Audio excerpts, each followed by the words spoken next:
ఈరోజు ఏపీలో ఏమిటి ట్రెండ్ అవుతుంది అని అడిగితే రాజకీయ కక్షలు ట్రెండింగ్ అవుతున్నాయి అనే సమాధానం వస్తుంది. అయితే ఈ కూటమి ప్రభుత్వం వచ్చిన తర్వాత రాజకీయ కక్షలతో పాటు అధికారులపై కక్ష వివక్ష అనేటువంటివి కొత్త ఒరవడిని ఈ కూటమి ప్రభుత్వం తీసుకొని వచ్చింది.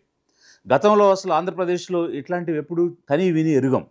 కానీ పక్క రాష్ట్రాల్లో ఏదో తమిళనాడు లాంటి చోట ఒక పార్టీ ఇంకో పార్టీ కక్షలు సాధింపులు అనేటువంటివి చూసాం. కానీ బట్ ఆంధ్రప్రదేశ్లో ఈ ఈ కొత్త సంస్కృతి మొదలైంది ఒకవైపు అయితే, మరొక వైపు అధికారుల మీద కేసులు పెట్టించడం, అరెస్టు చేయించడం, జైల్లో పెట్టించడం అనేటువంటిది వింతగా ఈరోజు ఆంధ్రప్రదేశ్ రాష్ట్రంలో పక్కనటువంటి రాష్ట్రాల వాళ్ళు చర్చించుకుంటున్నటువంటి అంశం.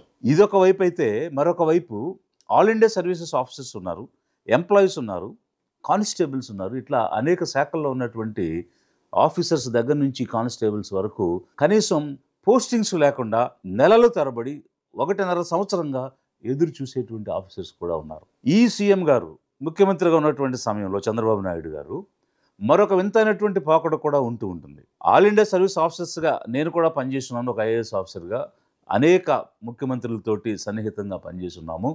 అయితే వీరు నార్త్ ఇండియన్ ఆఫీసర్స్కి ప్రత్యేకమైనటువంటి ఎంకరేజ్మెంట్ ఇవ్వడం, ప్రిఫరెన్స్ ఇవ్వడం అనేటువంటిది తన కెరియర్లో చూపించినటువంటి ఒక వివక్ష.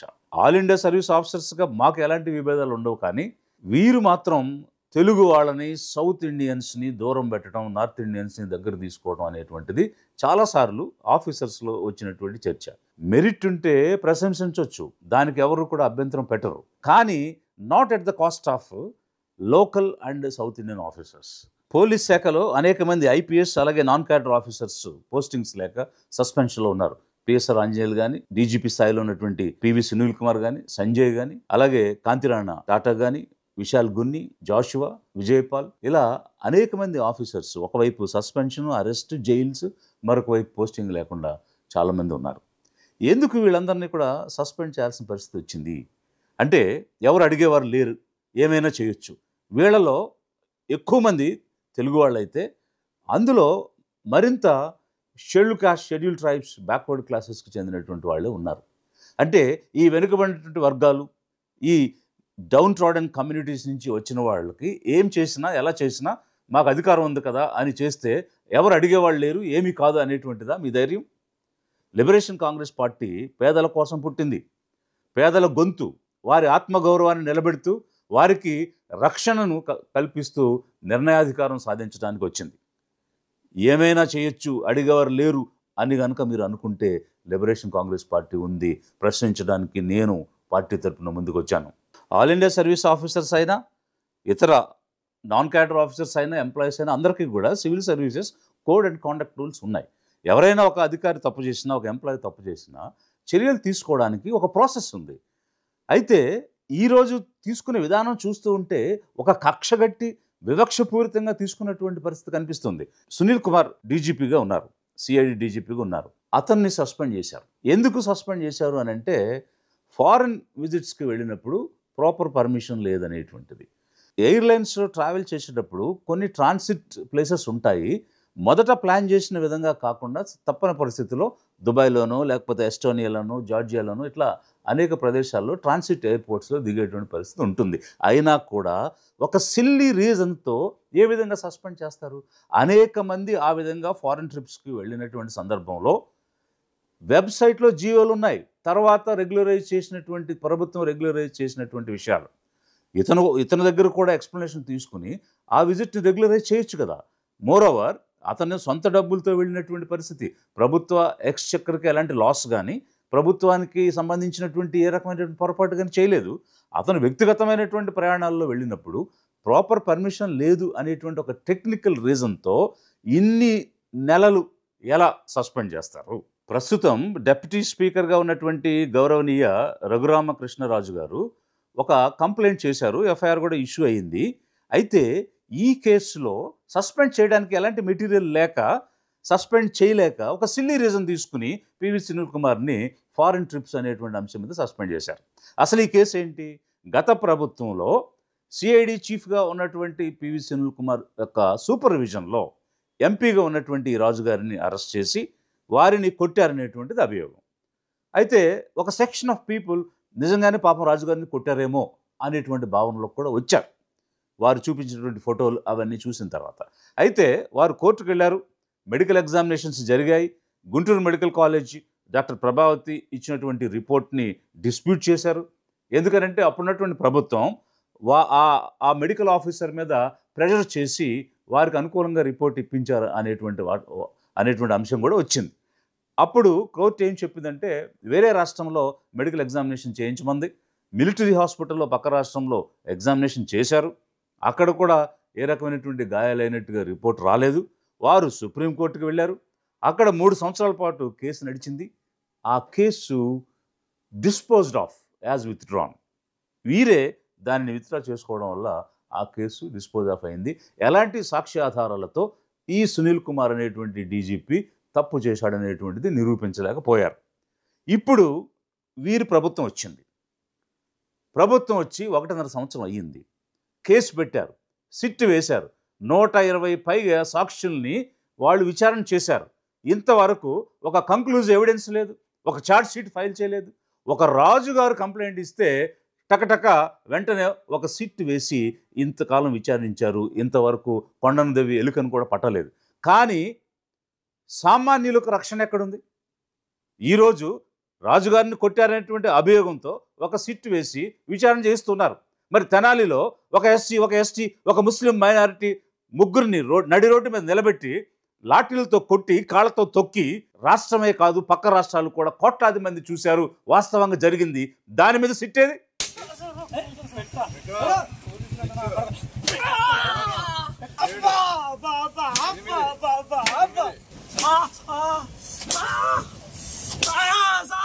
అక్కడ ఇన్వాల్వ్ అయినటువంటి పోలీస్ ఆఫీసర్స్ని ఎందుకు సస్పెండ్ చేయలేదు? అంటే రాజుగారికి మానవ హక్కులు ఉంటాయి, సామాన్యులకు మానవ హక్కులు ఉండవా? ఎస్సీ ఎస్టీ మైనారిటీలకు మానవ హక్కులు ఉండవా? వీళ్ళు మనుషులు కాదా? రాజుగారు ఒక్కరే మనిషా? ఈ ప్రభుత్వం నిష్పక్షపాతంగా పనిచేస్తుందా లేక పక్షపాతంగా ఉందా? నీతి లేని ప్రభుత్వం కాదా ఇది? నిజాయితీ లేని ప్రభుత్వం కాదా ఇది? మీకు నీతి నిజాయితీ ఉంటే, మీరు నిష్పక్షపాతంగా పనిచేస్తూ ఉంటే తెనాలి మీద కూడా సిట్ వేయండి. ఆ పోలీస్ ఆఫీసర్స్ని సస్పెండ్ చేయండి, అరెస్ట్ చేయండి. ఎందుకు చేయడం లేదు? ఎందుకు ఈ వివక్ష? సామాన్యులకు ఒక న్యాయం, రాజులకు ఒక న్యాయమా? సునీల్ సూపర్విజన్లో ఇది జరిగింది అనేటువంటిది అభియోగం.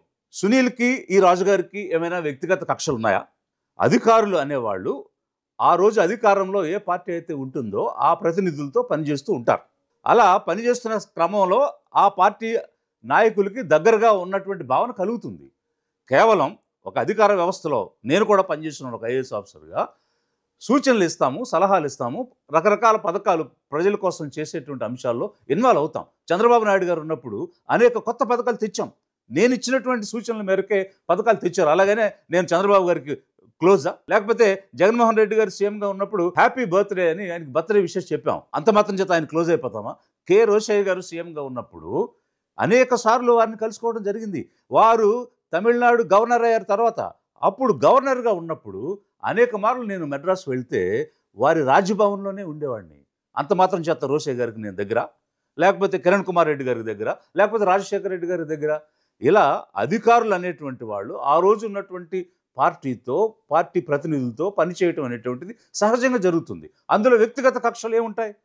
ఒకవేళ రాజకీయ ప్రత్యర్థులు మీపై కక్షతో ఏదైనా చేస్తుంటే మీరు ఏ రకంగా వారిని ఎదుర్కోవాలి? ఎవరు ఈ పని చేయించారు? ఎవరు దీనికి మూలం? వారిపై కదా ఏదైనా ఉంటే మీరు చర్యలు తీసుకోవడానికి ప్రయత్నం చేయాలి. మధ్యలో అధికారులు ఏం చేస్తారు? ఏమైనా ఉంటే మీ రాజకీయ ప్రత్యర్థులతో చేల్చుకోండి. మీరు వాళ్ళపై తీసుకోవాల్సిన చర్యలు చేతగాక ఏదో ఆడలేక మధ్యలో ఓడి అన్నట్టు మధ్యలో అధికారుల మీద బ్రహ్మాస్త్రాలు వాడటం ఏంటి? మరొక పక్క సంజయ్ ఏం చేశాడు? అతని మీద పెట్టినట్టు అది కూడా సిల్లీ రీజన్స్ తోటి సస్పెండ్ చేశారు. ఏ విధంగానంటే అతను కొద్ది నెలలు మాత్రం ఫైర్ డిపార్ట్మెంట్కి హెడ్గా ఉన్నటువంటి సమయంలో కుంభకోణం జరిగిపోయింది అనేటువంటి అంశాలన్నీ తీసుకొచ్చారు. వాస్తవంగా ఈరోజు మీ కమ్యూనిటీకి చెందినటువంటి నాన్ క్యాడర్ ఆఫీసర్ని మీరు ఫైర్ డిపార్ట్మెంట్కి డైరెక్టర్గా పెట్టారు. అది ఒక ఐపీఎస్ ఆఫీసర్ చేయాల్సినటువంటి పోస్ట్ని. ఎందుకు? వాస్తవంగా ఆ ఫైల్ తయారు చేసింది, దాన్ని అప్రూవ్ చేసుకుని దాన్ని అమల్లోకి తీసుకుని వచ్చినటువంటి వ్యక్తే ఈరోజు దానికి డైరెక్టర్గా ఉన్నాడు తప్ప సంజయ్ చేసినటువంటిది ఏమీ లేదు. కానీ అతని మీద మీకు కక్ష, అతని మీద మీకు వివక్ష. ఎందుకనంటే మీరు ప్రతిపక్ష నాయకుడిగా ఉన్న సమయంలో, మీరు జైలుకి వెళ్ళినటువంటి సమయంలో ఇతను ఆ సిఐడి డిపార్ట్మెంట్కి హెడ్గా ఉన్నాడు కాబట్టి అతని మీద బ్రహ్మాస్త్రం వాడి అతనికి బెయిల్ రాకుండా చేసి, బెయిల్ ఇస్తే దాని మీద అప్పీల్స్ వేసి అతన్ని అరెస్ట్ చేసి లోన పెట్టించాలి. ఎందుకంటే వ్యక్తిగతమైనటువంటి కక్ష మీరు అధికారుల మీద చూపిస్తున్నారు. సంజయ్ ఎవరు, సునీల్ ఎవరు, జాషువా ఎవరు? జాషువా నా దగ్గర వర్క్ చేశాడు. నేను కలెక్టర్గా ఉన్నప్పుడు ఒక ఎస్డిపిఓగా. చాలా sincere officer, performance result oriented ఆఫీసర్గా పనిచేసేటువంటి వ్యక్తి. వీరందరి మీద ఉన్నటువంటి అభియోగాలు ఏంటంటే గత ప్రభుత్వంలో ఆ పార్టీ తరపున పనిచేశారు అనేటువంటి అభియోగం మీరు చెప్తున్నారు. ఈ రోజు కూడా ప్రభుత్వంలో పోలీస్ ఎక్సెస్ చాలా నడుస్తుంది. చాలా చోట్ల పిచ్చి పిచ్చిగా బిహేవ్ చేస్తున్నారు. మరి వీళ్ళందరి మీద తర్వాత వచ్చేటువంటి ప్రభుత్వం ఇదే కక్షపూర్తి ధోరణితో ఈ రకమైనటువంటి అధికారుల మీద కక్ష సాధింపు చర్యలు తీసుకుని తర్వాత వచ్చే ప్రభుత్వం వీళ్ళందరినీ అరెస్ట్ చేసి జైల్లో పెట్టాలా? ఈ సంస్కృతి ఇలా కొనసాగుతుందా? ఇదేనా ఒక పెద్ద మనిషిగా 40 సంవత్సరాలు రాజకీయ అనుభవం కలిగి ఒక ముఖ్యమంత్రిగా 4 సార్లు పనిచేసినటువంటి వ్యక్తులు, ఈ తెలుగుదేశం కూటమి నాయకులు ఏ రకంగా వ్యవహరించాలి? ప్రభుత్వాన్ని నడిపించే విధానం ఇదేనా? పాలన నడిపించే విధానం ఇదేనా? పరిపాలన అంటే అర్థం ఇదేనా? అసలు ఆఫీసర్స్ని జైల్లో ఎందుకు పెట్టాలి? ఏ ఆఫీసర్ అయినా ఒక డ్యూటీ చేస్తున్నారు. They are on duty. So while discharging their duties they take several decisions. All the decisions are recorded in the files. ఇప్పుడు వారిని మీరు ఏ విచారణ చేయాలన్నా కూడా అన్ని రకాల అంశాలు ఫైల్లో ఉంటాయి. ఫైల్లో లేని అంశాన్ని మీరు పిలిచి మాట్లాడాలనుకుంటే పిలిచి మాట్లాడుకోవడానికి అవకాశం ఉంది. వారు అందుబాటులో ఉన్నారు. వాళ్ళేమి హ్యాబిచువల్ అఫెండర్స్ కాదు, మర్డరర్స్ కాదు, దేశం వదిలి వెళ్ళిపోయేటువంటి వాళ్ళు కాదు. సర్వీస్లో రోల్స్లో ఉన్నటువంటి ఆఫీసర్స్. వాళ్ళని ఎందుకు జైల్లో పెట్టాలి? Fundamental question. They are available and they cannot tarnish any evidence because ఆ పొజిషన్లో లేరు, ఆ పోస్ట్లో లేరు. అలాంటి వ్యక్తుల్ని జైల్లో పెట్టడం అంటే ఇది కక్ష కాదా? మరీ ముఖ్యంగా ఈ బ్యాక్వర్డ్ కమ్యూనిటీస్ నుంచి, ఈ schedule caste, schedule tribes, minorities వచ్చినటువంటి ఆఫీసర్స్ని మీరు అరెస్ట్ చేసి సస్పెండ్ చేస్తున్నారంటే ఇది వివక్ష కాదా? వీరి కోసం ఎవరు లేరనే కదా మీ అభిప్రాయం? ఎవరు వీరి తరపున పోరాడేవాళ్ళు లేరనే కదా మీ అభిప్రాయం? ఆఫీసర్స్కి నేను ఒక సీనియర్గా మీ అందరికీ ఏం సజెస్ట్ చేస్తున్నానంటే, రాజకీయ నాయకుల మెప్పు కోసం ఏ ఎంప్లాయీ కానీ ఏ ఆఫీసర్ కానీ పని చేయొద్దు. ఎందుకనంటే వాడుకుంటారు కానీ కాపాడరు. మీరు సివిల్ సర్వెంట్స్గా ప్రజల కోసం పనిచేయండి. ప్రజలకు సేవలు అందించడానికి ఎంతైనా సరే ఒక బోనఫైడ్ ఇంట్రెస్ట్తో డెసిషన్ మేకింగ్తో ముందుకు రండి. అంతేగాని ఒక పొలిటీషియన్ని మెప్పిద్దాము అని ప్రయత్నం చేస్తే చాలా ఇబ్బందులు పడతారు. ప్రతి ఎంప్లాయీ, ప్రతి ఆఫీసర్ కూడా గుర్తుంచుకోవాలి. ఈరోజు లిబరేషన్ కాంగ్రెస్ పార్టీ వచ్చింది. ఈ పార్టీ ఎంప్లాయీస్కి అన్యాయం జరిగినా, ఆఫీసర్స్కి అన్యాయం జరిగినా, ఎక్కడ అన్యాయం జరిగినా కూడా గళం విప్పి పోరాడుతుంది. కూటమి ప్రభుత్వానికి హెచ్చరిక చేస్తున్నాము. మీరు వివక్ష మానండి. ఈ కక్షపూరిత ధోరణి కట్టేయండి. సస్పెండ్ చేసిన వాళ్ళందరినీ కూడా తిరిగి విధుల్లోకి తీసుకోండి. ఎందుకనంటే సివిల్ సర్వీస్ కాండక్ట్ రూల్స్ ఏం చెప్తున్నాయి? 6 నెలలు చాలు సస్పెన్షన్ అనేటువంటిది. 6 నెలల తర్వాత కూడా సస్పెన్షన్ కొనసాగించి ఏమి సాధించాలనుకుంటున్నారు మీరు? కేవలం వాళ్ళని హ్యూమిలేట్ చేయటం, అరెస్ట్ చేయటం, వాళ్ళ ఫ్యామిలీ మెంబర్స్ని హ్యూమిలేట్ చేయటం తప్ప. సస్పెన్షన్స్ని ఎత్తేసేయండి. సంవత్సరంన్నర కాలంగా పోస్టింగ్స్ ఇవ్వనటువంటి వాళ్ళకి పోస్టింగ్స్ ఇచ్చి తీరాలి. మీరు ఈ కక్ష వివక్ష మానుకుని ఒక పెద్దరికంతో మీకున్నటువంటి ఎక్స్పీరియన్స్ తోటి మీరు ఒక గుడ్ గవర్నెన్స్ అనేది ప్రజలకు చూపించండి అని లిబరేషన్ కాంగ్రెస్ పార్టీ డిమాండ్ చేస్తూ ఉన్నది.